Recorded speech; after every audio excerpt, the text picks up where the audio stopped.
I'm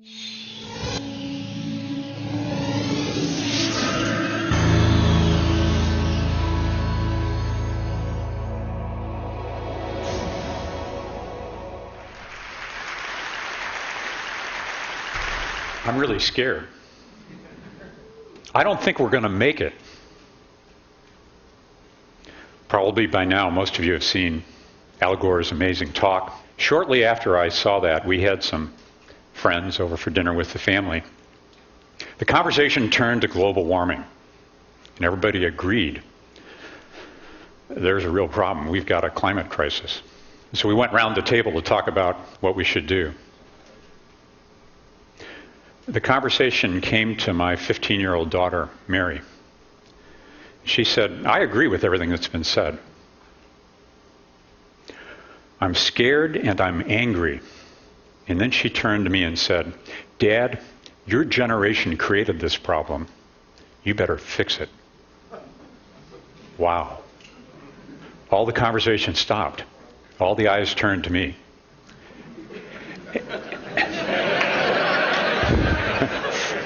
I didn't know what to say. Kleiner's second law is there is a time when panic is the appropriate response. And we've reached that time.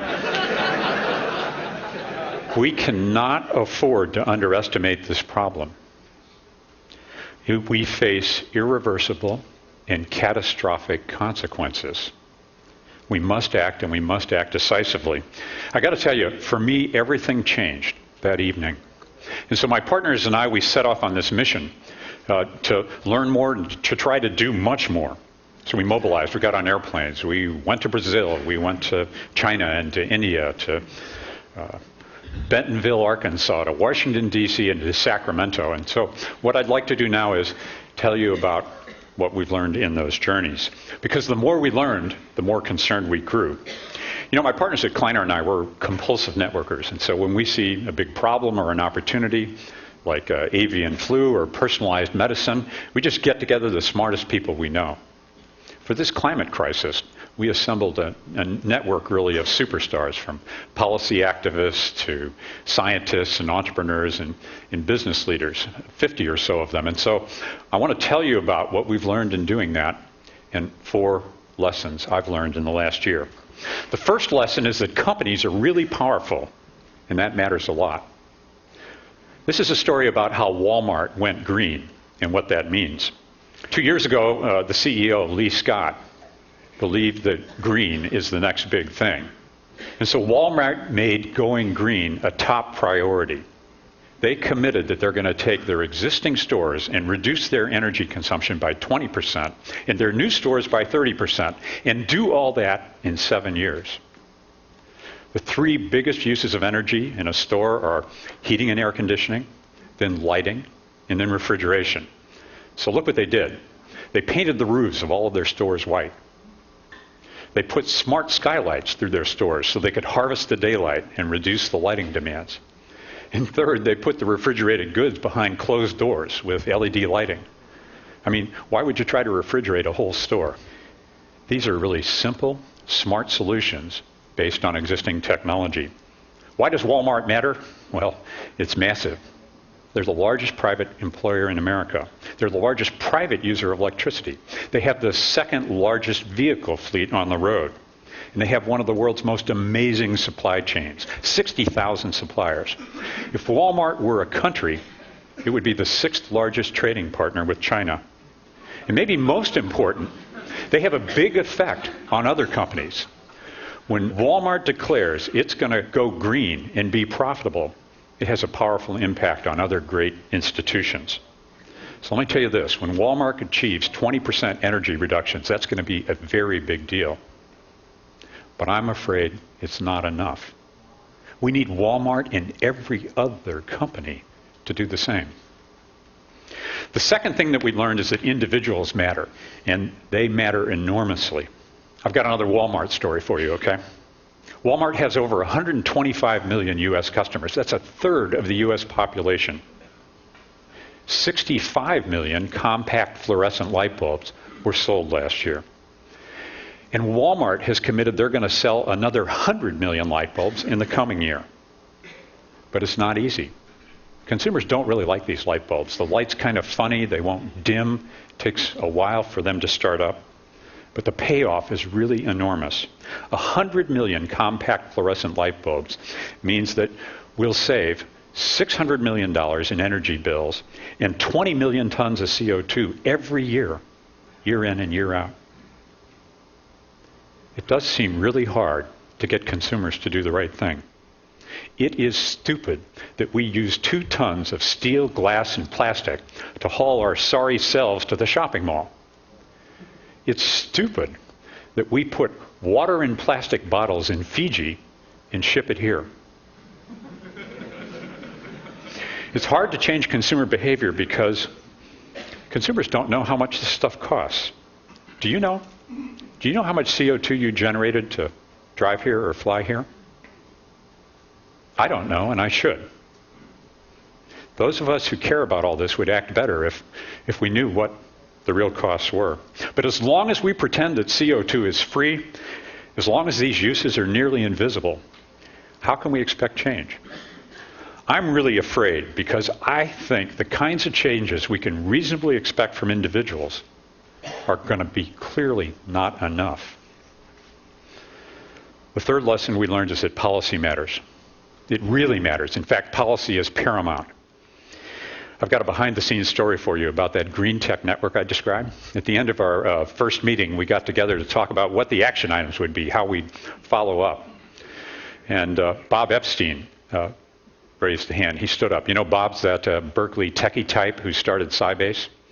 Well, Bob said the most important thing we can do right now is to make it clear in Sacramento, California, that we need a market-based system of mandates that's going to cap and reduce greenhouse gases in California.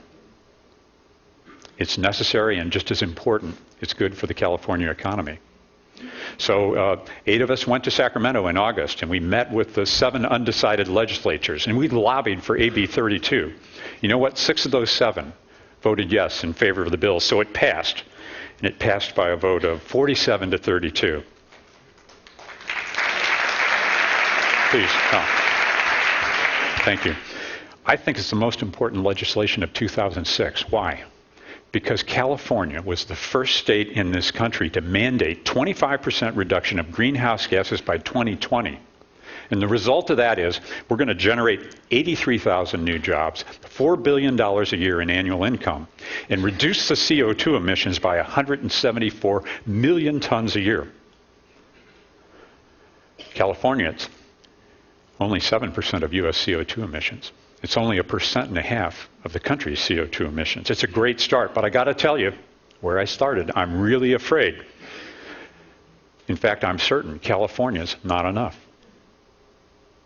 Here's a story about national policy that we could all learn from. You know, Tom Friedman says, if you don't go, you don't know. Well, we went to Brazil to meet Dr. Jose Goldenberg. He's the father of the ethanol revolution. He told us that Brazil's government mandated that every gasoline station in the country would carry ethanol. And they mandated that their new vehicles would be flex fuel compatible, right? They'd run ethanol or ordinary gasoline. And so here's what's happened in Brazil. They now have 29,000 ethanol pumps. That's versus 700 in the US, and a paltry 2 in California. And in 3 years, their new car fleet has gone from 4% to 85% flex fuel. Compare that to the US. 5% are flex fuel. And you know what? Most consumers who have them don't even know it. So what's happened in Brazil, they've replaced 40% of the gasoline consumed by their automotive fleet with ethanol. That's $59 billion since 1975 that they didn't ship to the Middle East. It's created 1 million jobs inside that country, and it's saved 32 million tons of CO2. It's really substantial. That's 10% of the CO2 emissions across their entire country. But Brazil's only 1.3% of the world's CO2 emission. So Brazil's ethanol miracle, I'm really afraid, is not enough. In fact, I'm afraid all of the best policies we have are not going to be enough. The fourth and final lesson we learned is about the potential of radical innovation. So I want to tell you about a tragic problem and a breakthrough technology. Every year, 1.5 million people die of a completely preventable disease. That's malaria. 6,000 people a day. All for want of $2 worth of medications that we could buy at the corner drugstore. Well, $2 is too much for Africa. So a team of Berkeley researchers with $15 million from the Gates Foundation is designing a radical new way to make the key ingredient called artemisinin.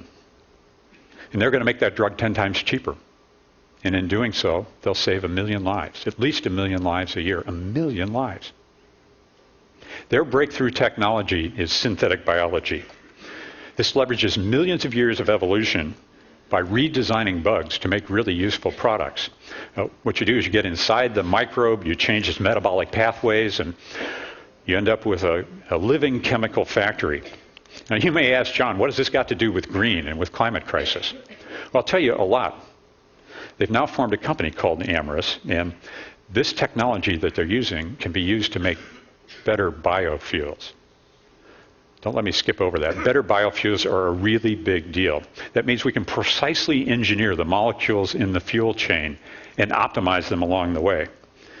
So, if all goes well, they're going to have designer bugs in warm vats that are eating and digesting sugars to excrete better biofuels.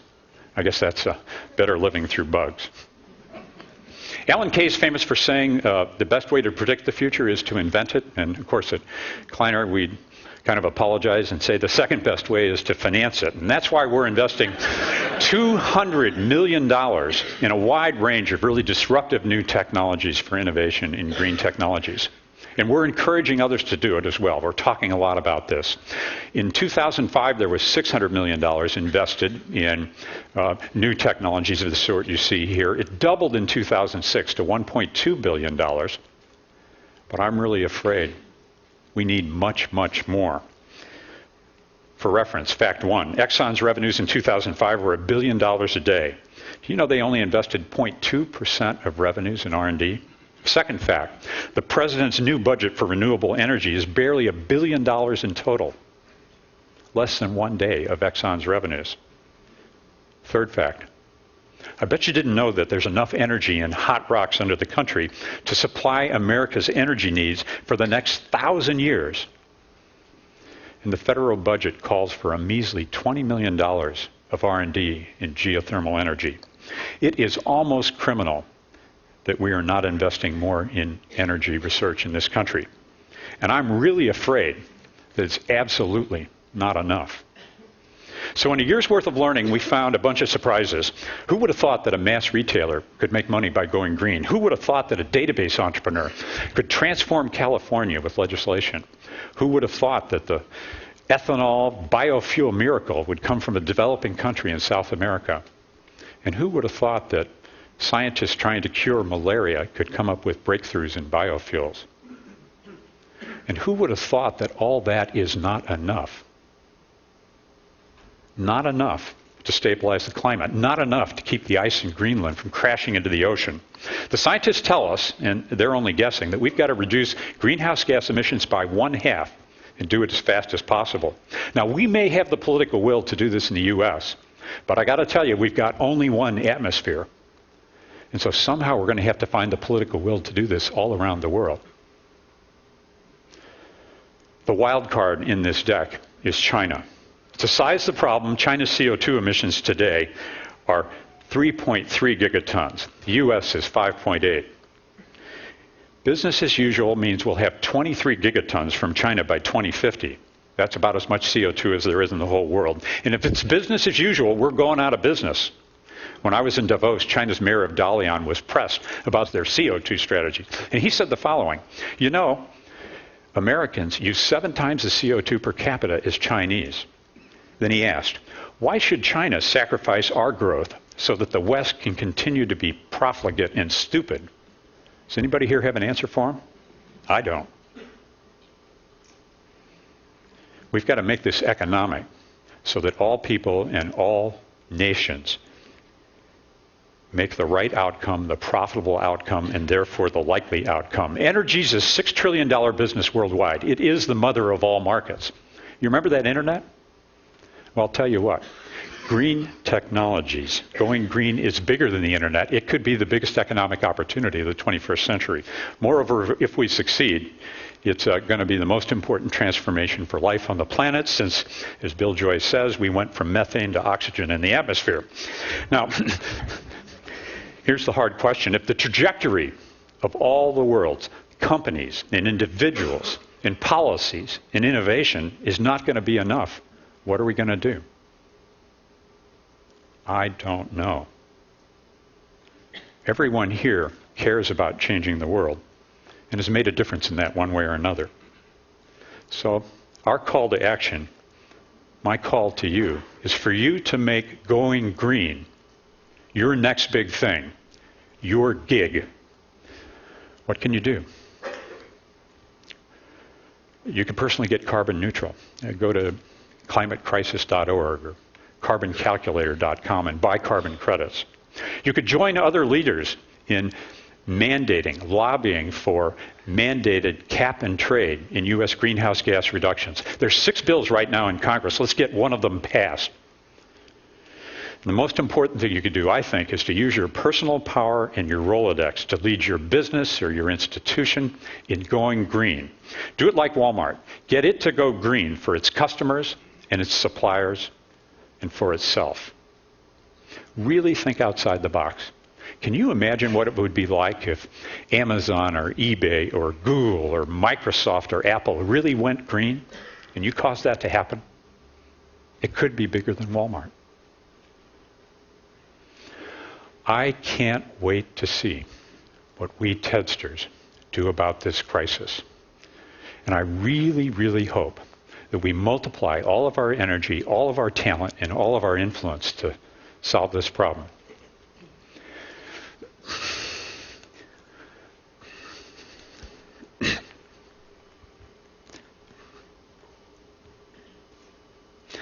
Because if we do, I can look forward to the conversation I'm going to have with my daughter in 20 years.